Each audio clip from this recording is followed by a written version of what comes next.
They hit, they fill gaps, they don't take false steps. It's a pretty good group. That's a pretty good-looking group they have up there in Minnesota. So this could be quite a little test. But I think the Lions laid out a game plan that I think Minnesota is going to follow. And they're going to go like this. Let's see if the Eagles can fill it up and they can figure it out.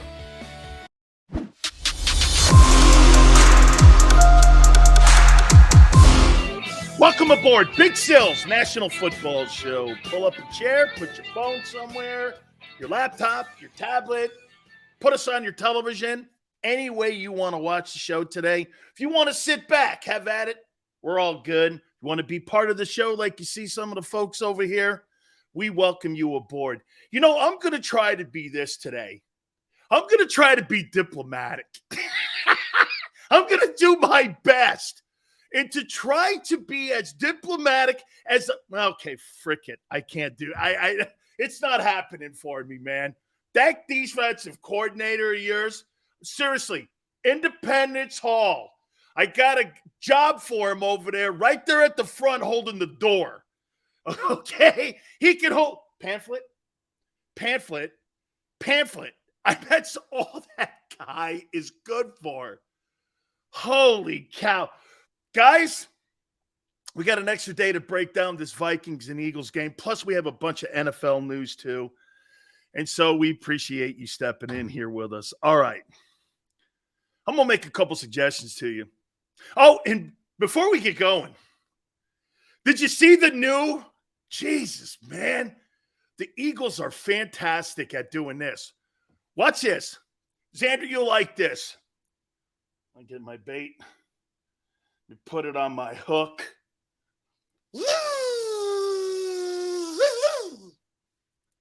Me reel in the choir.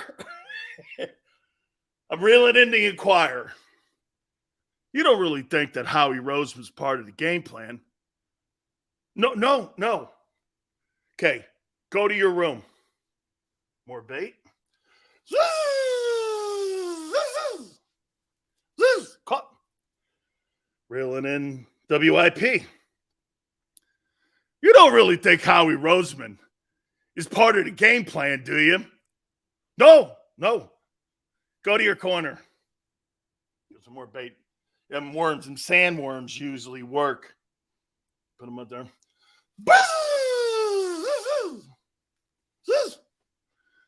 Got the Inquirer. Woo! Whoa! Got the Inquirer. Yeah. A little tougher, but it's all right. You don't really think Howie Rose was part of the game plan. No. Go to your corner.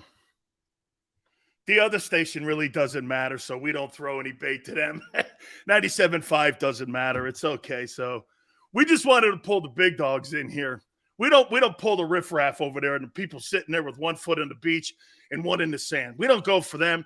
We only go with the other guys that we're kind of in the room with. So you tell me, Howie's boy, I'll tell you, Nick had to get in front of the media today. No, we ask him what players are going to be active. You do? You ask him who's active? Dude, that thing went from bad to worse. So Howie picks your Sunday roster for you. Okay, coach. Hey, beautiful. So he's not involved in the game plan. He's involved in everything else. And he's involved in the personnel that's going to be active for Sunday's game.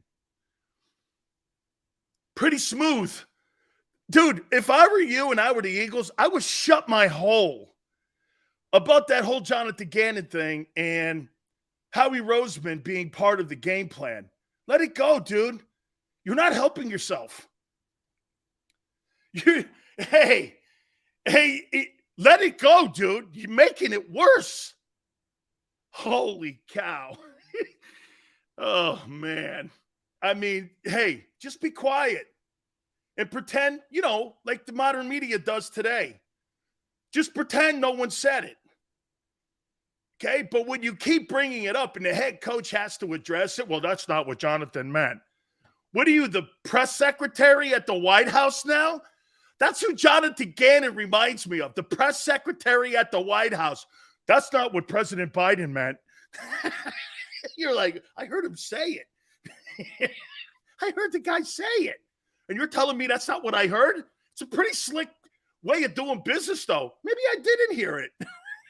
Maybe he didn't say that. You never know with Sleepy Joe. It's like a weekend at Bernie's at the White House. You go like this, I don't know. Maybe he didn't say it. Holy cow, man. Little advice. Let it go. Thank you. All right. Whew, man, I watched it too, and he's like fumbling through it. You know, he doesn't really, he just tells us about the active people.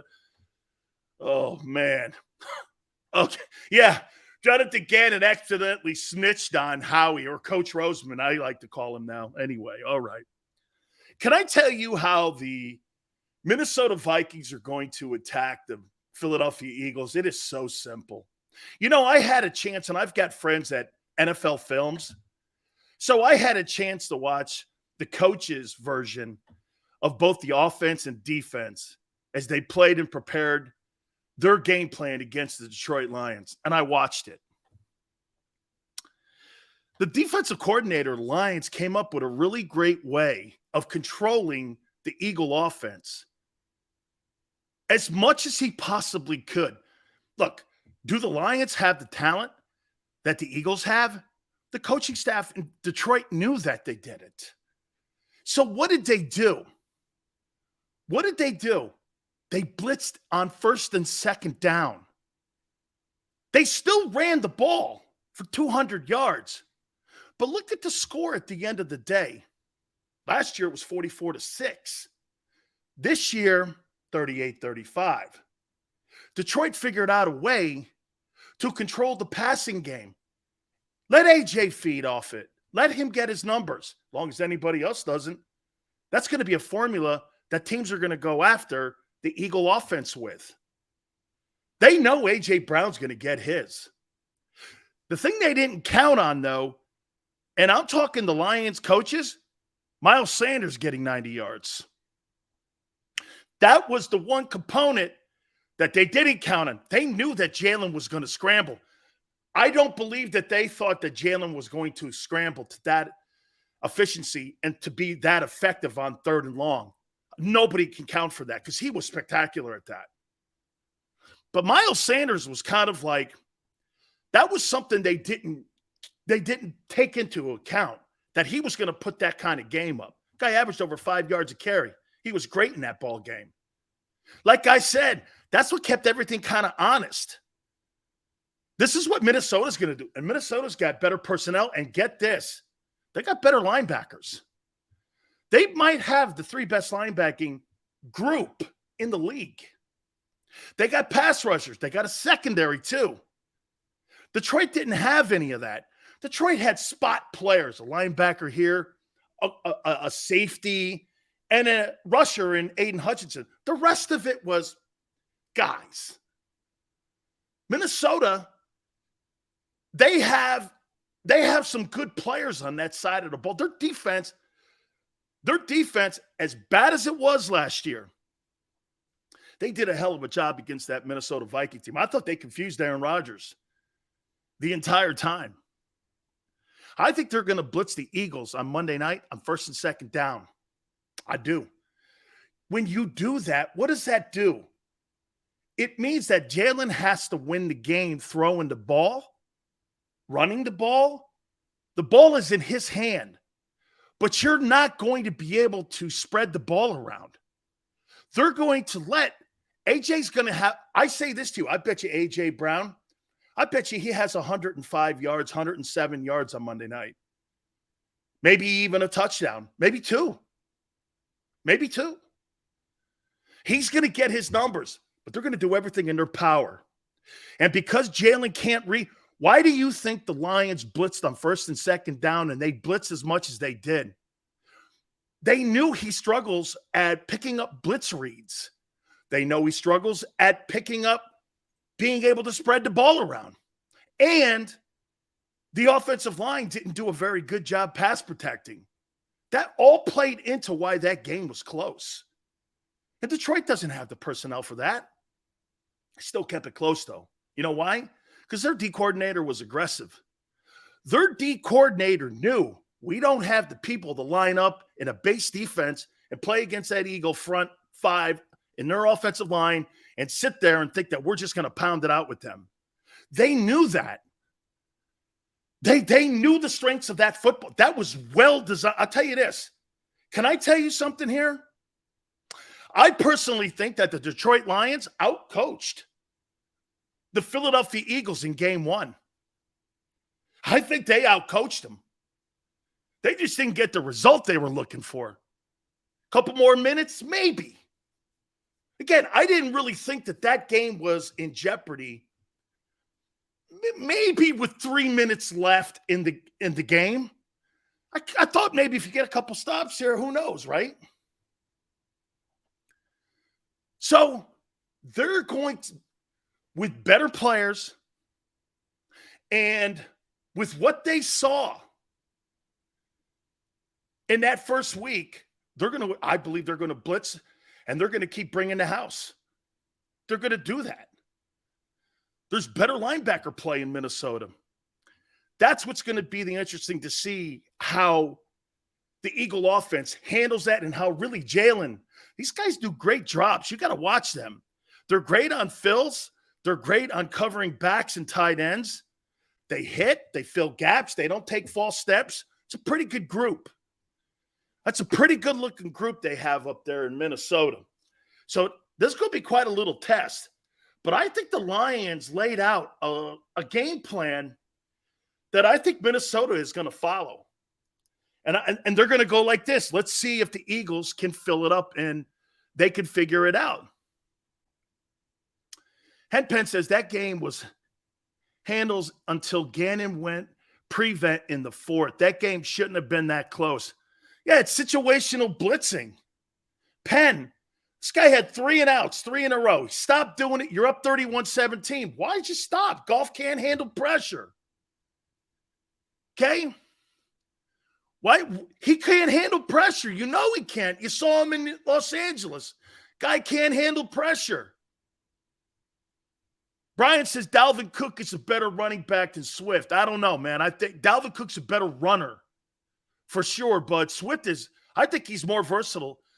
I think Swift in Detroit reminds me of an old Le'Veon Bell. Catch the rock out of the backfield. He's effective at running into tackles. Hell, he had 9.6 on a carry on Sunday against the Eagles. So I think he's a pretty good football player, but Dalvin Cook's a better runner in between the tackles. I'll give you that. Yeah, Anthony goes, horrible take. Outcoached. Detroit was down 17 twice. Yes, and then they rolled back. Wait a minute here. You see what this guy Anthony says? Horrible take? Really? Well, I'll tell you what. The Eagles, I come away from that game feeling awful. The Lions, I come away from that game going, hey, man, we found a lot of things here. You closed the gap. Last year, it was 44-6. This year, you put 35 on a so-called Super Bowl contender. Congratulations to you, guy. The Detroit Lions, who won what, 3 games last year? Closed the gap on you. Okay. Tell you what, if I'm a defender and I had the worst tackling football team after week 1, I wouldn't be crowing about anything coaching. I wouldn't be crowing. Hey, and do you think those coaches called those escapes by Jalen Hurts? Jalen did that on his own. Those weren't designed plays on 3rd and 12. 3rd and 12. You think they called a running play? Right. Jalen bailed his coaching staff out. He bailed his coaching staff out. Those guys wanted to throw the ball more. You saw it. Pressure got to him because the O-line folded. And Jalen had to make something out of broken plays. The majority of those runs, I'd say 90% of those runs on Sunday were because Jalen had to put the game in his own hands. Those weren't designed plays. Hey, go ahead, take off. 3rd and 12. You think that's a design run as many times? 3rd, 8, 12, 7, 6. You thought those were designed. Right. Okay. Right. I agree with that take. Who just said that this will be the toughest game before the bye? I agree. I don't think that Cowboy game is going to be that tough. Okay. We'll talk a little bit more about that. Okay. Let me tell you also what I saw on film. I saw some of you tell me at Monday you thought James Bradbury played well. Where did you see that? Dude, he did not. He did not. As a matter of fact, there was a communications issue. When you watch them playing, let me tell you what Detroit did. They attacked every single new guy that was out there on that field. And it will be a problem on Monday. And here's why. Because the idiotic coaching staff didn't feel it was necessary in the exhibition season to get those guys quality reps as a unit. This is where this comes back to haunt them. Let me give you a Belichick way of how he approached teams, okay? Let me give this to you here. We're sitting on the boat with Bill, and I go like this to him. I go, Coach, when you're game planning a certain team, what do you think about the most? He goes, I automatically look for the new guys, rookies or free agents. And I said, so you don't look for weaknesses in positions? He goes, I look for weaknesses in knowledge. And I said, what do you mean, Coach? He's like, well, the majority of the new players don't really understand the schematics or the technique that respected offense or defensive coordinator wants them to play. And that's why they seem slow. That's why they seem slow to react, and maybe they're behind the ball a bit. And I'm like, wow. He goes, we attack knowledge in New England. The guy he may be the most gifted player on the planet, but he's coming still to a new country. He's got to learn a new language. He's got to learn new technique. You're not picking that up in 3 weeks. You don't really get what that player could possibly do until next year when that guy's comfortable in the system. You guys kept using this whole thing the whole time on Jalen Hurts. This is the second year now that he's in the same system. What makes you think those 5 new players that you brought in on your defensive side have their shit together? Where did you come up with that? Just because they're good players doesn't mean they know what they're doing. And it showed on film. It showed the lack of communication, the not understanding of fits. Bradbury was behind in almost all of his fits. There were times out there he was just rolling around. I saw him one time roll in a circle. Hassan Reddick looks like a man without a country. He has no idea what he's doing out there. You know why? They're putting him in shitty positions. He's not a run defender. He's a pass rusher. That's all he does. You overpaid for him too, by the way. You gave $10 million to a guy who could do one thing. That's it. Can't play the run, can't cover tight ends, and he cannot cover running backs out of the backfield. It's glaring. It's why 3 teams have passed on him. You don't let loose edge rushers, corners, left tackles, pass rushers, and quarterbacks and receivers. Those are premium positions you pay big money for. You don't let guys with 10 sacks walk out the building. You find ways of making it work. You have to. Arizona, they went like this. He's one-dimensional, but we can't do anything with him. He's what we used to call back in the day a tweener. Okay? Hey, Bradbury did not look, his run fits were terrible. Okay? Philly, that's why he's going on his 3rd team in 3 years, because he's so productive. He looked terrible on Sunday. Terrible. He's one-dimensional. tackles for losses. Oh, really? Why did Carolina, his college coach, dump him? Money? No. You find money for pass rushers. Okay? You find money. You don't let a guy roll out of the building. And somebody fires back at me and goes, Sills, what about Chandler Jones?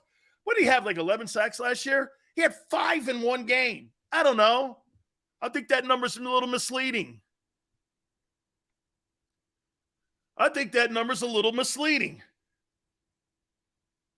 To me, I'll tell you this. Hassan Reddick is unlike Hugh Douglas. Hugh didn't want to play the run either. He didn't want to cover tight ends. But Jim Johnson was skilled enough to put a position together for him and a defensive scheme together that utilized his ability. That guy in Philly, who's your coordinator, he ain't it. Okay? He ain't it. I'll tell you flat out. Eagles had the worst tackling team in the league. Wow. Top 10 defense? Worst tackling. That's some statement. Well, it's the first game and they're knocking rust off. Dude, this is the NFL. What do you think this is? Playing Chattanooga University? Or Slippery Rock? Or North Dakota State?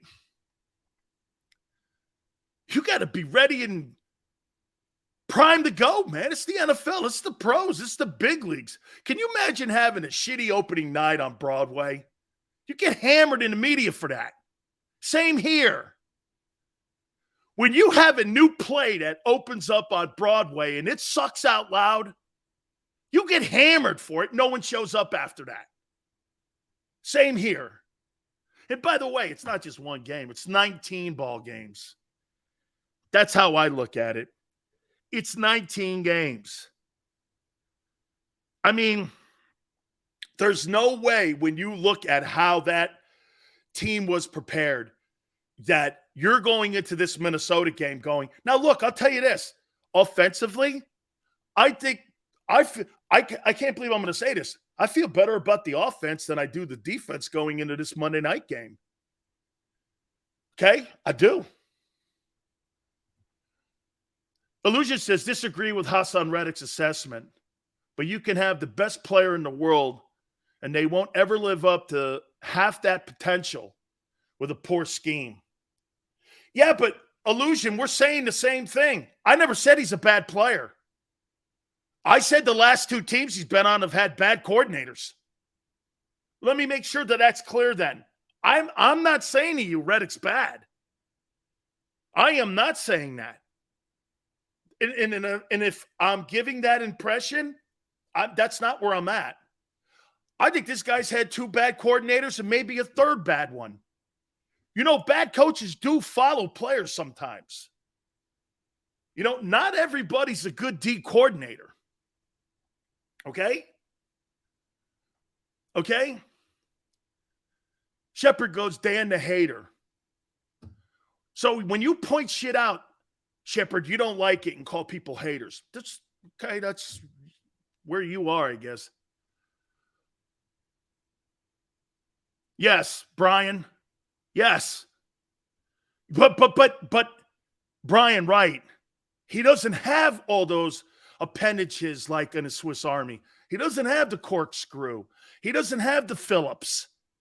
He's a one-blade dude. Right on. Right on, man. He's a one-blade dude. Okay? I mean, this guy, because you know why? Because they're paying him 10. Yeah, no, I'm agreeing with you too, Brian. Okay, I'm agreeing with you too, man. Sub goes, what's your scheme, SIleo? I like that take. Because you know what that means right there, Sub? Okay, man, listen. We've heard you bitching for a couple days. How would you use him and how would you fix him? What would you do with him? I'd have Hassan Reddick standing right next to Tracy Rocker on the sidelines. He would not start ball games for me. He's not starting games.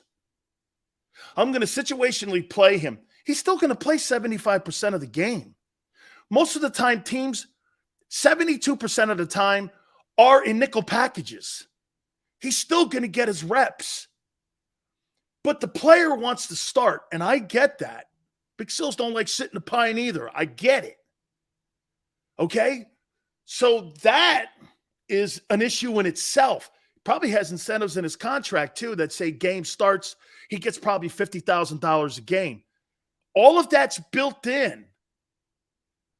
And that was probably one of the selling points of him coming back home, besides coming back home, was that he was going to start. See, to me, Arizona and Carolina, they figured this out. You can't start this guy. And I think that's why things unraveled in those two places. And, of course, Gannon and the staff and Coach Roseman thought that they could fix this. Well, they're in the same dilemma those other two teams are in now. He's not bad. He's not bad. If I gave that impression that Hassan Reddick's a bad player, I apologize. I'm not saying that at all. But you've got to come up with a Hugh Douglas scheme like Jim Johnson did when he created that defense for him to get up and pass rush. Okay? I don't think the D coordinator is creative enough. I think he falls in love with his system, not the players. And I don't think he can build. You see, when you're a coordinator and you're really somebody like Wade Phillips, Bud Carson, Buddy Ryan, those, Monty Kiffin. Hey, let me show you another example. I was talking to Warren Sapp. Here, let me show you this. I got to show you this. You're going to love this. Let me show you this. So, yeah, obviously, we got Jason Cole, 5:30 Eastern. Okay? Warren Sapp. I'm talking to Sapp. Dungy and Kiffin came up with the Tampa 2. Guess who else created the Tampa 2? Mike Tomlin was on that staff. They created this defense called the Tampa 2 because of Derek Brooks. That's why when I give you an example in Pittsburgh of Ryan Shazier played the role of Derek Brooks in that Pittsburgh defense. When he got hurt, they have never been able to replace him. And that defense, quite frankly, has never been the same. It's never been the same. And when you have people like Rondé Barber that can rush the passer, cover corner, you have pass rushers like Simeon Rice and Warren Sapp, and you got players like John Lynch in the secondary, tone setters. You build the defense around those guys. You don't just plug and play. Jonathan Gannon's a plug and play guy. Okay? But you see, the defense is being constructed by Coach Roseman. And Coach Roseman, he goes out in the open market. I'll get this guy. I'll get that guy. I'll get this guy. He's got the people in Philadelphia and in the country thinking he signed great players. In reality, he has. But he assigned players to what maybe they don't do. How do you know Bradbury plays in that scheme to the best of his ability? How do you know CJ? You're playing him now in nickel corner and in the slot. How do you know that's his strength? They played more of a 34 in New Orleans. This guy thinks because you can sign good players, you can plug and play them. Dude, you got to build a scheme for these guys.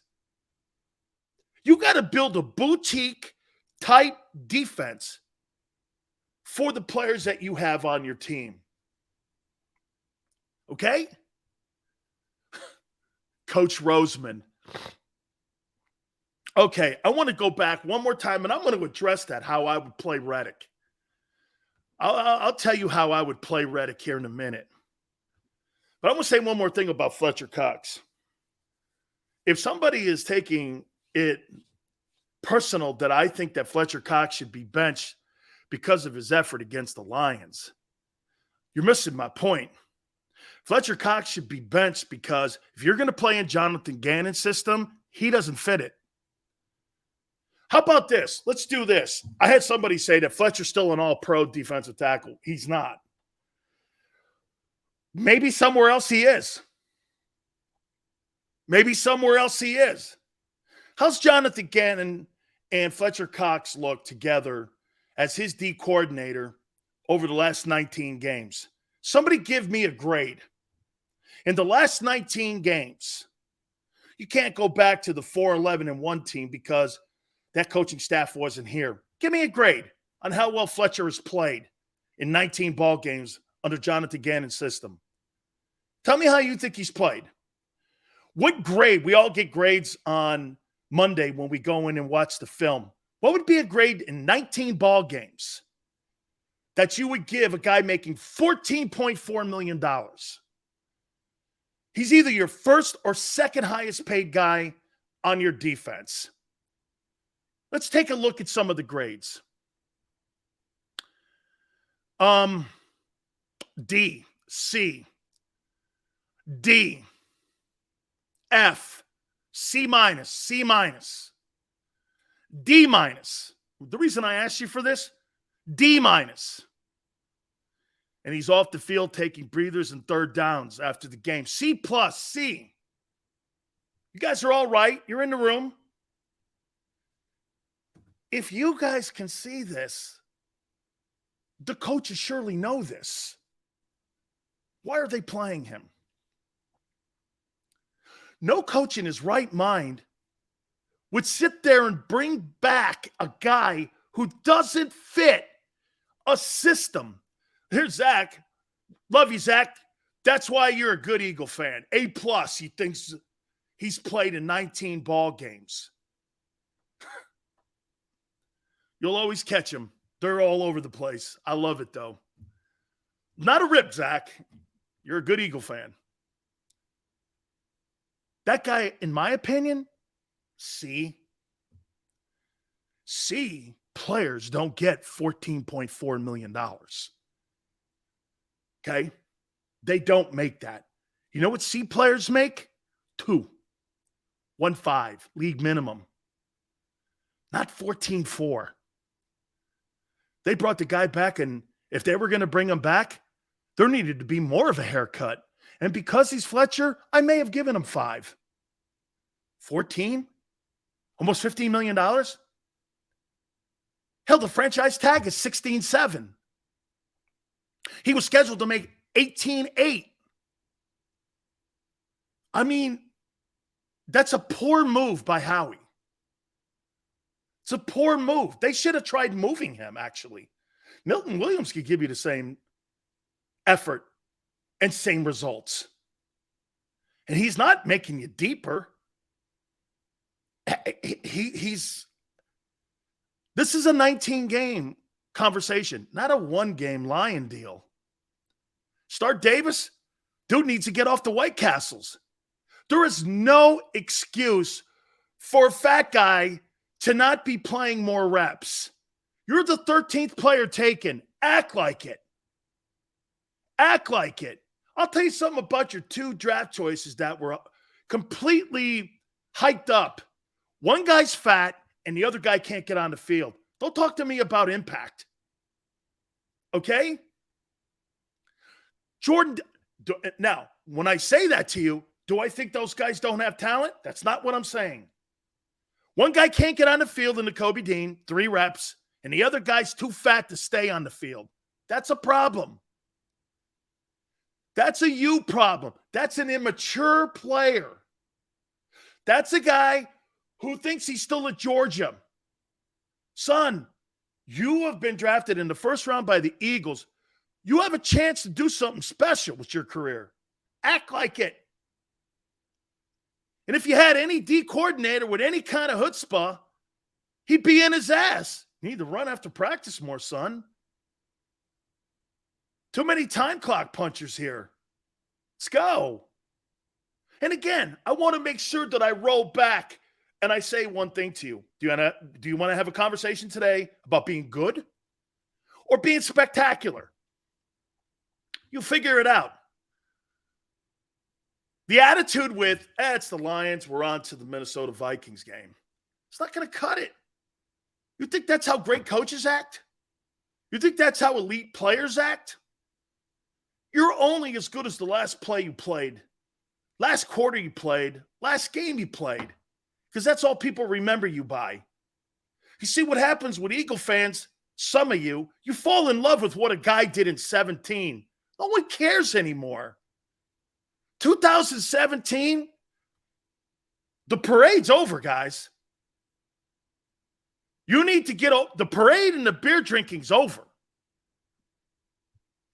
That's stuff's long gone. Okay? Got to move on from this. And when I hear people giving excuses for Jordan Davis not being on the field, I told you when you drafted him, he wasn't very productive at Georgia. I looked at his numbers. What do you have? 38 tackles? 9 sacks? And I said this to you. Watch this. And I'm gonna tell you again. His athletic ability and his production have never equaled. They have never equaled. You run a 4.78 at 334, you do all those great combine things, and you have 9 sacks in almost 50 games? Come on, kid. Well, he played with great players at Georgia. Well, excuse me, but he's in the NFL now, and he's playing with some pretty good football players too now. You know, the Eagles. So that's no excuse. Okay? I mean, 20 plays, 3 reps. How many people thought that Nakobe Dean would be more of a factor in game 1? And that he would almost be taking somebody's job? I know a lot of you did. Jordan Davis is the true third down lineman. Why was he 5th then in the rotation? Why was he 5th on Sunday? I'm not saying he's a bust, Stephen. Absolutely not. I am nowhere near that. I would never say that. But Jordan Davis being out of shape is no excuse for not playing. And by the way, so you drafted a guy who was a first and second down dude. That's not a first-round draft choice. That's not a first-round draft choice. Either Jonathan Gannon's not using him right, or Jordan Davis is on his way to being a common player. So you drafted a guy in the first round that you don't put on the field on third down? Okay. Congratulations to you. You got a run stopper, and you're not stopping the run. Gee, how's that working for you?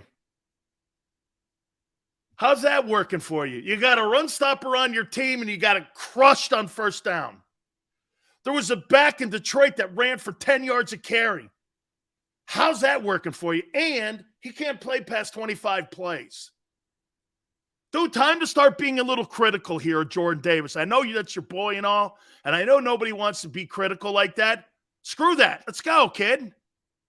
He's fat. He's out of shape. They need more from him. 22 plays a game is not cutting it.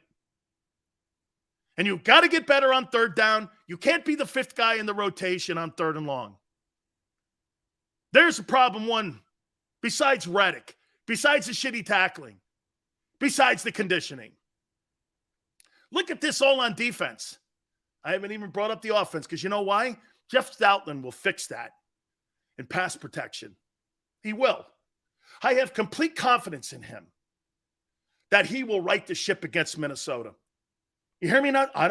You hear me even bringing up Jalen Hurts' name? Absolutely not.